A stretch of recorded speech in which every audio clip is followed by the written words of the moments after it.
like Wekesa. Wapi Wekesa? Haikuzo.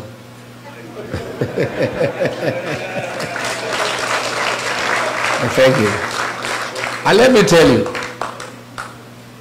this cousin movement is the greatest thing to have ever happened in Kenya. Because our cousins have been misused by Raila for a long time.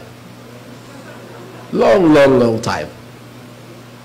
Every election cycle, he has been mobilizing my cousins from the Mlembe Nation, from the Kamba Nation, from the Luya, from the Kisii Nation, from the Mijikenda Nation, from the Taita Nation, and mobilizing all those cousins and cheating them that he's taking them to Canaan. And because people have Canaan, my cousins fell for it for many years.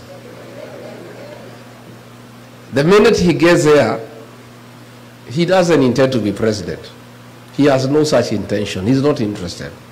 He likes power, but with no responsibility. He doesn't want to take responsibility. So he creates problems. He is invited into government and starts eating. And that is why, like now, he is quiet. Because he's a very good observer of good manners. When you're on the table eating, you don't talk.